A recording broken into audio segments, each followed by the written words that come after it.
Friends, welcome to my channel. હું ભાવના લતાવાલા આજે તમારા માટે લાવી છું આચારી ભીંડી. આચારી ભીંડી માટે તમને સામગ્રી કહી દઉં. આ ભીંડા છે, ડુંગળી, એક ડુંગળી સમારેલી, એક ટમાટું સમારેલું, કલોંજી, કસૂરી મેથી, આદુ લસણની પેસ્ટ, આમચૂર પાવડર.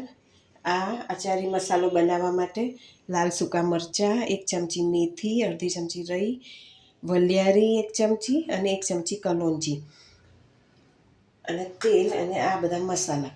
હવે આપણે સૌથી પહેલાં મસાલો બનાવીએ.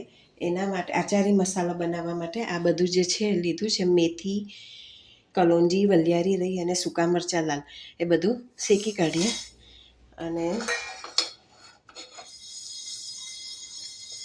ધીમા તાપે સરસ શેકાઈ જાય પછી એનો પાવડર કરી નાખીશું. એટલે આપણો આચારી મસાલો તૈયાર. જુઓ, આ ભીંડાને આપણે આવી રીતના 1/2 કરીને પછી હાફ કરવાના છે. એવી રીતના બધા ભીંડા સમારી લેવાના છે. અને હવે કઢાઈમાં મેં 2 ચમચી તેલ લીધું છે. એમાં આપણે આ ભીંડા જે છે એ સાતળી લેવાના છે. એને લગભગ 5-6 મિનિટ સાતળી લેવાના છે. એ સંતળાઈ જાય પછી હું તમને બતાડું. જુઓ, 5-7 મિનિટ આ ભીંડી મેં કૂક થવા દીધી હતી. હવે એને આપણે સાઈડ ઉપર કાઢી લેવાની છે.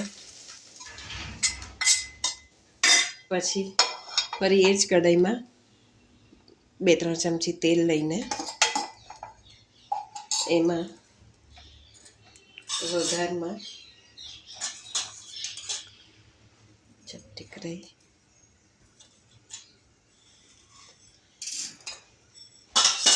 રઈ, મેથી,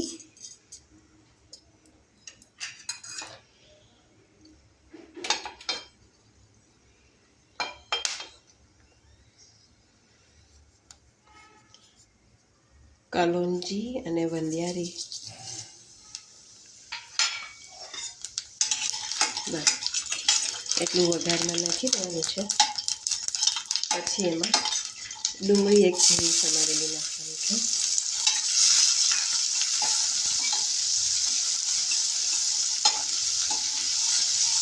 આદુ લસણની પેસ્ટ,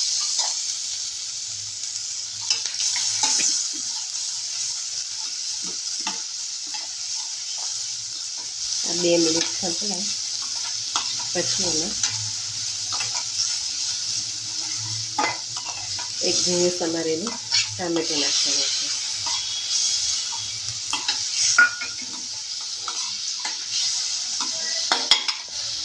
હવે 1 ચમચી હળદર,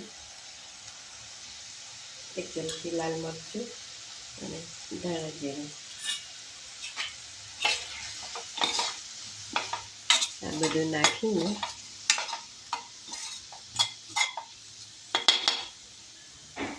એને ઢાંકણ ઢાંકીને 5 મિનિટ સીજવા દેવાનું છે. જુઓ, લગભગ 5-1 મિનિટ સુધી સંતળાવા દીધું હતું. એટલે હવે આપણે એમાં આ જે ભીંડી આપણી સાતળી છે એ નાખી દેવાની છે. કસૂરી મેથી, સ્વાદ પ્રમાણે મીઠું છેક છેલ્લે જ નાખવાનું છે. અને આચારી મસાલો 2 ચમચી નાખવાનો છે. જે હમણાં આપણે તાજો બનાવ્યો છે એ આમચૂર પાવડર. બસ આ બધું નાખીને હવે એને બરાબર મિક્સ કરીને આખું શાક એને ઢાંકણ ઢાંકીને 3-4 મિનિટ સુધી ભીંડી કૂક થાય બરાબર ત્યાં સુધી રહેવા દેવાનું છે. પછી હું તમને બતાડું. જુઓ, લગભગ 5-7 મિનિટ પછી આપણું આ આચારી ભીંડી તૈયાર થઈ ગઈ છે. બહુ જ સરસ સુગંધ આવે છે. હવે એના ઉપરથી અડધું લીંબુ નીકાળી દઈશું. એટલે તમારું સરસ ચટપટું આચારી ભીંડી તૈયાર થઈ ગઈ છે. તમે આ શાક તો એમને ખાશો તો પણ બહુ જ ભાવશે, રોટલી પરોઠા જોડે તો ભાવશે જ. તો તૈયાર છે આપણું આચારી ભીંડી. જો તમને મારી આ રેસીપી પસંદ આવી હોય તો પ્લીઝ મને સબસ્ક્રાઈબ જરૂરથી કરજો અને બેલ બટન દબાવજો. Thank you.